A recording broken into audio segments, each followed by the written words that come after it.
بسم اللہ الرحمن الرحیم۔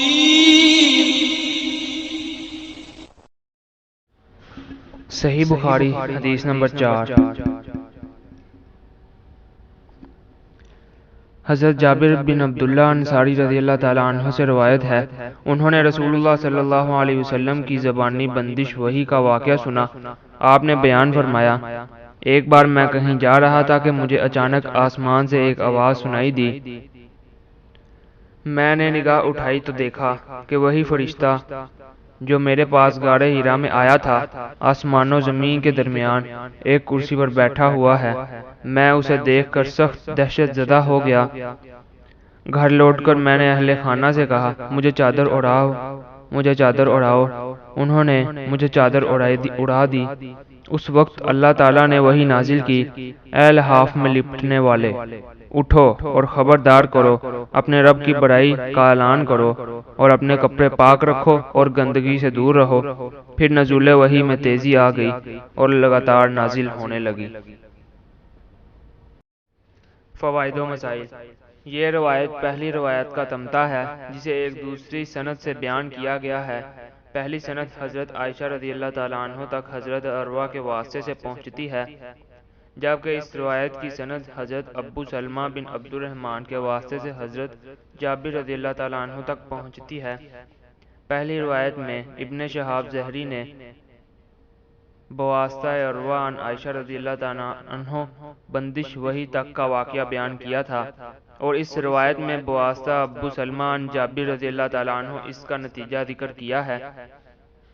امام بخاری رحمہ اللہ کی عادت ہے کہ جہاں تفرد یا خفا کی وجہ سے حدیث میں شک و شبہ یا تردد کا اندیشہ ہو، وہاں الفاظ حدیث کی تائید میں مزید شواہد پیش کرتے ہیں۔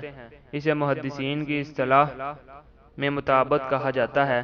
اس کی دو قسمیں ہیں، ایک مطابقت تامہ اور دوسری مطابقت ناقصہ یا قاصرہ۔ جب راوی کسی دوسرے کی موافقت کرتے وقت اسی استاد سے بیان کرے جس سے پہلے راوی بیان کر رہا ہے تو یہ مطابقت تامہ ہوگی، اور اگر دوران سند میں دادا استاد یا اس سے اوپر موافقت ہو تو وہ مطابقت قاصرہ ہوگی۔ یہاں بھی امام بخاری رحمہ اللہ نے مطابقت بیان فرمائی ہے، جس کی تفصیل یہ ہے کہ لیث بن سعد سے یحییٰ بن بکیر کے علاوہ عبداللہ بن یوسف اور ابو صالح عبداللہ بن صالح کا اس روایت کو بیان کرنا مطابقت تامہ ہے، اور ابن شہاب زہری سے عقیل کے علاوہ حلال بن رداد کا اس روایت کی تخریج کرنا مطابقت ناقصہ ہے۔ پھر آپ نے یونس اور معمر کے حوالے سے الفاظ حدیث کے اختلاف کو بیان کیا ہے کہ ان دونوں نے ابن شہاب زہری سے فوادہ کی بجائے بوادر کا لفظ بیان کیا ہے۔ بوادر بادرہ کی جمع ہے، اس سے مراد گردن اور کندھے کا درمیانی حصہ ہے، جو شدت خوف کے وقت اسی طرح پھڑکنے لگتا ہے جیسے دل کانپتا ہے۔ گویا دونوں روایتیں اصل معنی کے اعتبار سے برابر ہیں، کیونکہ دونوں ہی گھبراہٹ پر دلالت کرتی ہیں۔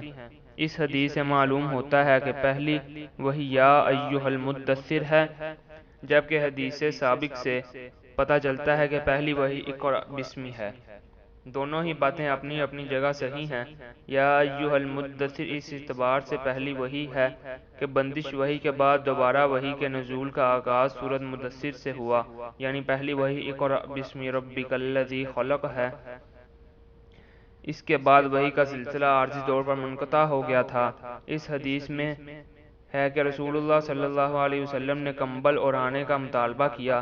اس کی وجہ شاید آپ کی گھبراہٹ تھی، جس کی وجہ سے آپ پر کپ کپی طاری ہوئی، اور آپ نے اہل خانہ سے کپڑا اڑا دینے کی فرمائش کی، کیونکہ بسا اوقات گھبراہٹ کی وجہ سے کپڑا اوڑھا جاتا ہے، اور ایسا صرف پہلی بار ہوا۔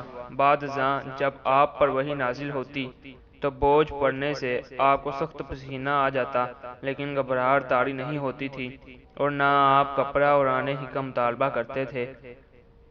حامیل وحی کے لغوی معنی ہے وحی گرم ہو گئی۔ جب کوئی چیز گرم ہو جائے تو کچھ دیر کے بعد ٹھنڈی ہو جاتی ہے۔